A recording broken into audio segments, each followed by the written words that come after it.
Romance is a really popular genre, so much so that many readers exclusively read romance. When we talk about romance, we have to start with a definition. So, the Romance Writers of America define a romance as a central love story with an emotionally satisfying, which they generally mean to be a happy ending. YALSA is a division of the American Library Association. They are the Young Adults Library Services Association, and they define a YA romance as a novel that focuses on the romance between two primary characters. So they leave it very broad and open to a lot of different storylines and do not demand a happy ending. There are some typical plot formulas that most romances fall into. These include girl or boy meets girl or boy, loses girl or boy, wins him or her back. So that's one variation that you will see frequently in romances. Another one is that the characters face and overcome obstacles, but their love conquers all. Sometimes the story ends in tragedy, like with Romeo and Juliet, or a breakup, but the characters learn about love and they acknowledge that their love was real. You'll see that in many more contemporary romances. That third option is becoming one of the more popular patterns that it follows. In order to evaluate whether a romance is good or not, this is what YALSA defines as qualities of a good young adult romance. The characters are fully developed. They're not caricatures or one-dimensional. They have a personality, they have interests, they have a sense that you can invest in them as real people. Good YA romances also include elements of realistic novels. There are elements of coming-of-age stories, the characters growing and developing, family role conflicts, social pressures, so just those real-life elements. And there's a gradual development of relationship, including all the ups and downs over time. Some sources refer to this as the whole cycle of a relationship from start to finish or moving on to another level. Witty banter and satisfying dialogue is another thing that you will see in well-developed YA romances. That's part of the fun of a romance, just being able to eavesdrop on their conversations. Well-developed characters are generally literary foils or opposites of each other, so you get that opposites attract kind of tension. They provide something more, additional plot aspect than the pairing of two individuals. This might be information about a social movement. It might be information about a time period or a location. It might include sports interests, or a lot of them use music as an interest, and they may have a soundtrack or a lot of pop culture references to music or video games or something else like that. And at their best, quality romances celebrate relationships in all their glory and grief. So what is the appeal of romance novels? Most people can imagine finding true love. We have a universal desire to love and be loved. There's also an aspect of wish fulfillment. In a romance novel, you can have the perfect story or the perfect love interest in a way that you just can't in real life. It's fun to see how many things you might have in common with characters who might have experiences you haven't had yet, but may have in the future. There's also this ability to relate to the feelings that occur when you are becoming aware of your romantic and sexual feelings. Romance also tends to be an important part of people's lives, and everyone remembers the relationships they either had or they wanted to have when they were in high school. Finally, it's just a matter of pleasure reading sometimes. Romance has a very long history. In 700 to 480 BCE, romance novels were a thriving genre in ancient Greece. A few of them have survived until today, and you can do a little research to find out more about what was in those stories if you desire. Right around 4 BCE, Cinderella stories had their start in the tale of a Greek slave girl who married the king of Egypt. Since then, there have been thousands of Cinderella stories developed in all sorts of cultures throughout the world, basically taking that formula of a poor girl rises to riches through romance and marriage. Between 400 and the 1400s, Al Nadira was a very popular romance story. This was about the fall of a particular country because the princess fell in love with the conquering hero while he besieged her city. She betrays her father and her countrymen. In some stories, she does this by getting them drunk and allowing him to come into the city. In others, she gives him the secret to what has protected their city. He marries her, and then he discovers how tenderly her father raised her and cared for her, and sees that as a mark on her poor character, and then he murders her. In the 1500s, the lovers were stock characters in the Commedia dell'arte. It's a popular Italian theater form that you may be familiar with based on the masks that the characters wore. The lovers were unmasked characters who had exaggerated facial expressions. They emoted love for each other in intense ways. Something separated them, but they managed to overcome that obstacle in order to be reunited joyfully by the end of the story. Classic stories from romance languages throughout the centuries shared a common theme. Successful adventurers are rewarded with the love of a beautiful maiden. That's the origin. Those are the origin stories behind romance as we have inherited it. When we think about more modern romances, that brings us into times that we can relate to more easily.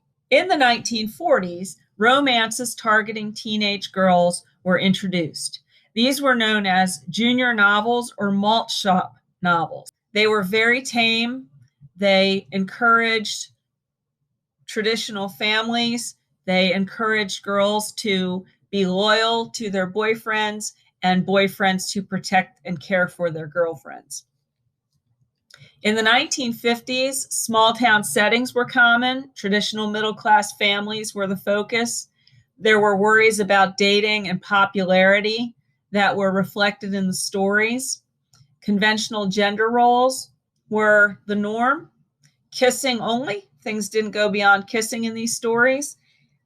There were warnings against bad boys and why they should be avoided. There were no drugs or alcohol or smoking in them. There was no bad language. In fact, the language of these stories was very formal and very correct grammatically. There was a focus on desiring facial beauty. In the 1960s, the development of YA realistic fiction sort of sidelined romance for a while and showcased the cruelty and compassion that teens have and experience during their years of growing up. A sense of alienation from society. Sex was more common. Slang replaced more formal language, so the characters talked like real people. And the classic example of this is The Outsiders. Now, during the 60s, there were also some stories that started to incorporate these realistic elements into romance. So there were romances where the girls who were the main characters were balancing family and school pressures with their romance and trying to deal with becoming their own person and achieving their own goals while also developing a romantic relationship. So in that sense, the 60s injected romance with some elements of realistic fiction. In 1975, Judy Blume published Forever. This was a story about a girl's first love experience and her first sexual encounter, and it was described realistically. Parents freaked out about this book. Educators freaked out about this book. It was banned widely throughout the country for decades, and it launched Judy Blume into being an advocate against censorship for the rest of her career. In the 1980s, romance as a genre surged in popularity again, and romance series began to be developed where there was a typical setting and a typical character type, but many ghostwriters could write within that particular series. So Scholastic was a publisher at this time, And Penguin was a publisher during this time, and Harlequin, which published adult romances, created a line called Silhouette, where it was teen romances based on adult romances, but they had more innocent storylines. So many of these stories were cranked out during this time period, and we started to see more of what we would recognize as YA literature. The 1990s showed more elements from coming of age issues. Sex became more of an issue that was commonly discussed and explored in the novels. Body image issues started being explored and discussed in the novels. And in the 2000s, we had the rise of individual authors as superstars. Many authors came on the scene in Stephenie Meyer's wake and developed followings. Increasing diversity and complexity also were on the scene. And we started to see more male inclusivity. In addition to there being more male writers writing romance novels, there were more males reading romance novels, and there was a greater inclusion of love and romance from a male teenage perspective. Here are some novels from the beginning history of YA romance. 17th Summer in 1942 is credited with being the first romance novel to target a teenage audience. Forever by Judy Blume, as I mentioned, was the first one to detail a realistic portrayal of a first sexual encounter. New Boy in Town is an example of a silhouette romance from Harlequin, developed specifically for teens. Sweet Valley High is an example of a very popular series of young adult romance novels from the 80s. There were 181 Sweet Valley High novels published over a 20-year period.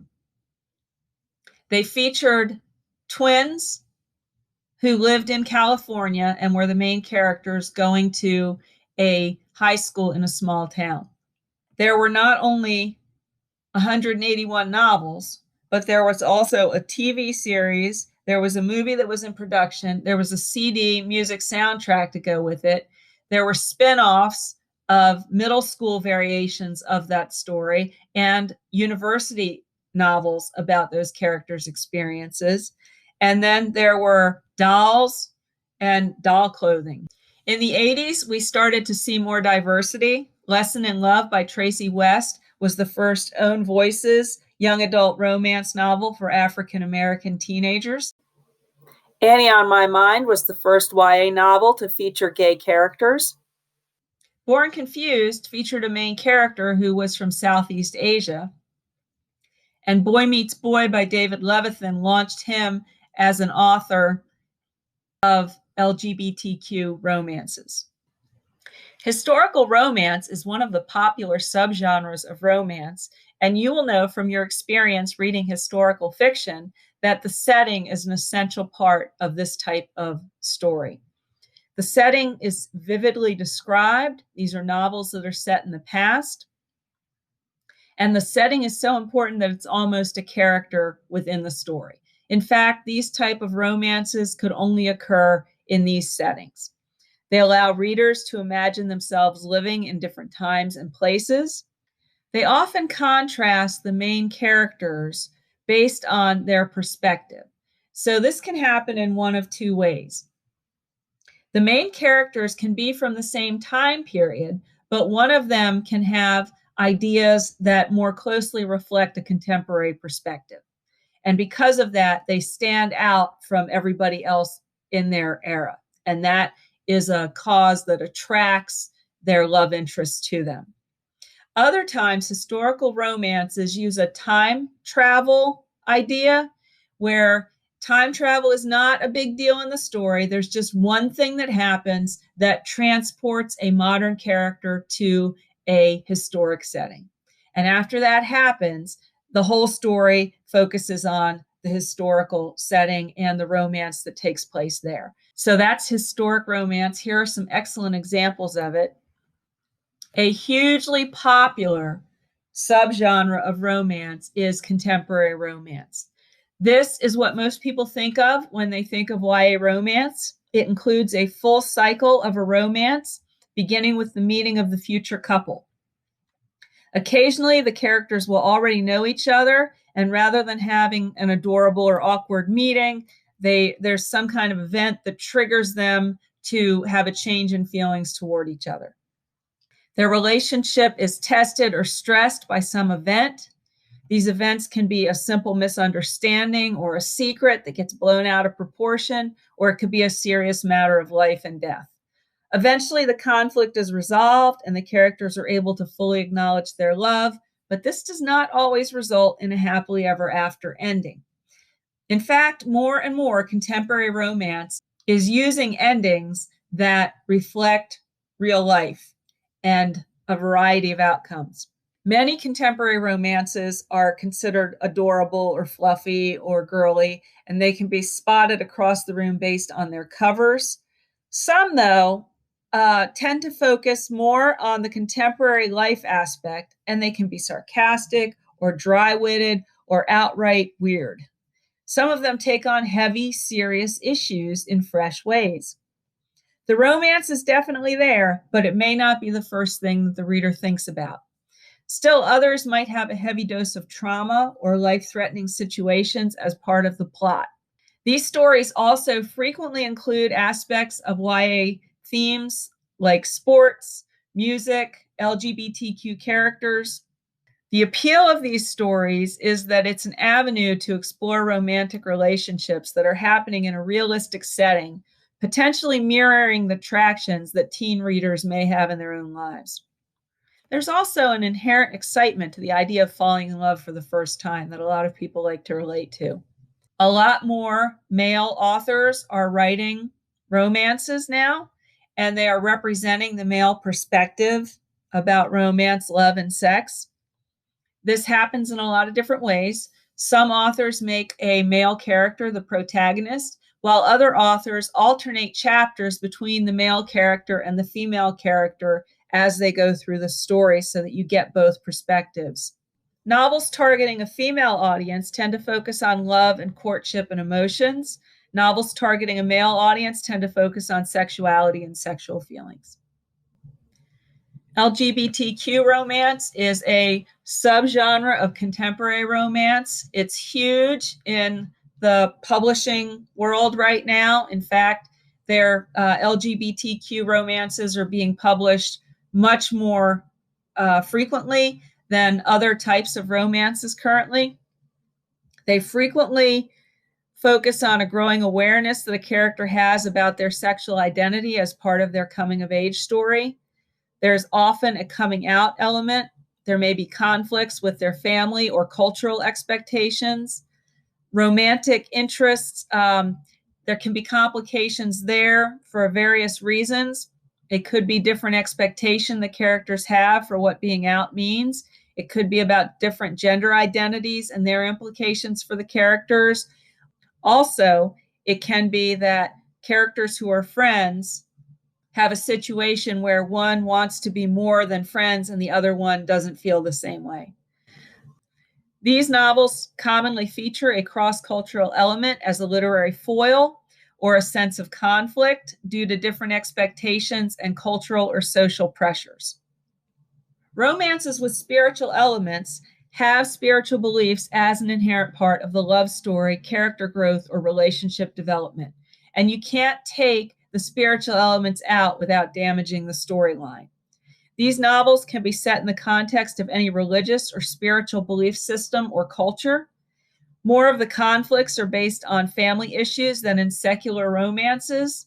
Frequently, there is a family expectation for romance that the main character is struggling with. Characters may be less dependent on romantic partners, with the greater emphasis being on the character's relationship with God, their religion, or their family's beliefs.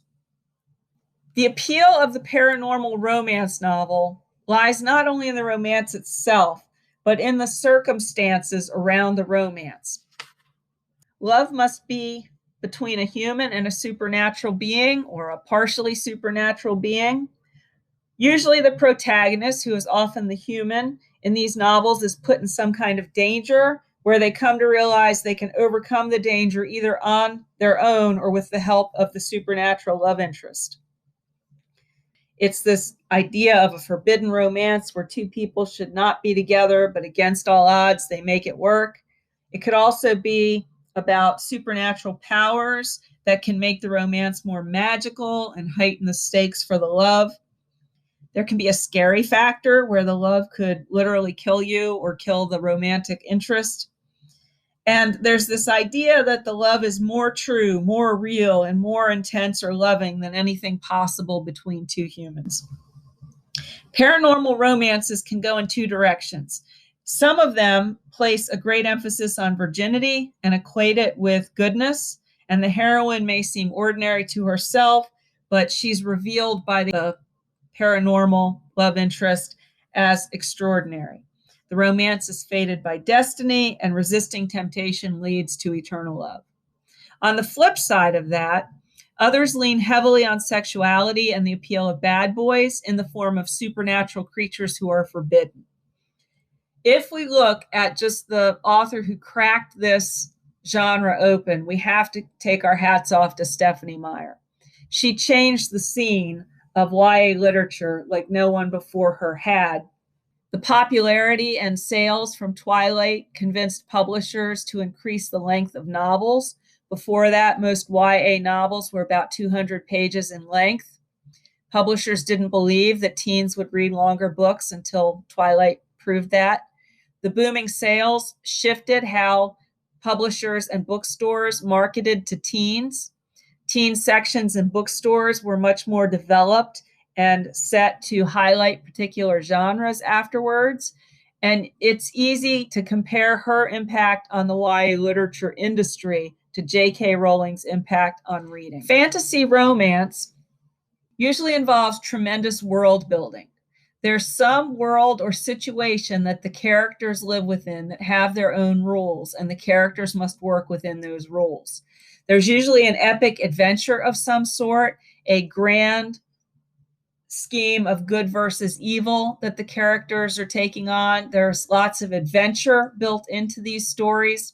So a good fantasy may have romantic elements, or a romance may be written as a fantasy. Dystopian and science fiction romance pull on a couple of different angles. The first angle is that people or society messed something up, and the story is set in a situation where there's fallout from human decisions. The second one is that there is some intervening from space or aliens, or it's set in outer space. And so you get science fiction elements or adventure elements from science fiction that bleed over into a romance. Lots of times there are battles in these sorts of stories, or there's an element of society gone wrong and characters fighting to fix it, or becoming aware of themselves and their ability to impact their world. There are a lot of criticisms of young adult romance. Some people think that they set teens up for disappointment because they're so unrealistic. There are love triangles in every YA romance, it seems. Each main character has to choose between two love interests. There are stereotypes that are pretty frequent. Characters can be flat stereotypes. The bad boy can be a stereotype of a bad boy rather than a fully developed character. The best friend can be a stereotype that's flat and doesn't stand up on his or her own 2 feet as a fully realized character. The parents might seem like idiots who got cut out of cardboard and just propped up in the corner of the story. There's also criticism that sometimes these stories reward a struggle with love. So a character goes through something hard and then they're rewarded with a romance, which is not really how the world works. The other thing that can happen sometimes in romances that may set people up for disappointment is this idea of transformation based on a romantic relationship. So a character who is unattractive and unpopular gets a boyfriend or a girlfriend, and then suddenly they bloom, they become more attractive, they become more popular, and all their problems are solved. YA romances can be cliche-ridden and predictable. You might, as a critical reader, feel like you know exactly what's going to happen and indeed be correct about that. That's not a challenging or interesting read if you know exactly what's going to happen before it happens. YA romances don't really reflect most teen relationships. Readers might desire fresh plots rooted in real life where the ending is unclear until you get to it as you read through the book. Some people feel that YA romance can be too mature if it includes sexual content or without literary value. Another criticism is that they teach that a person's primary value is through their attractiveness rather than on who they are inside. They may devalue non-romantic cross-gender friendships. They may also encourage competition rather than friendship between teens of the same gender. This argument is often made mostly with respect to girls and how toxic a romance situation can be in terms of its implications on girls' friendships. One of the primary criticisms that is starting to shift now is that they depict white middle-class small towns with traditional families as the norm. For a long time, diverse readers simply couldn't see themselves in YA romance. And now that's starting to shift because demands that readers are putting on the industry. Where's YA lit going in the future? Well, that's really up to the readers and what they demand and buy from publishers. Current readers of YA romance are increasingly diverse in sexual orientation, ethnicity, socioeconomic class, religion. There are more males who are reading within the genre. There are more writers who are male within the genre. And there are more depictions of the male perspective in romances. Readers who favor the genre are increasingly listening to their books on audiobooks or reading them as ebooks. They're extremely engaged with social media and they're willing to experiment with new authors. So the future really is up to you, the reader.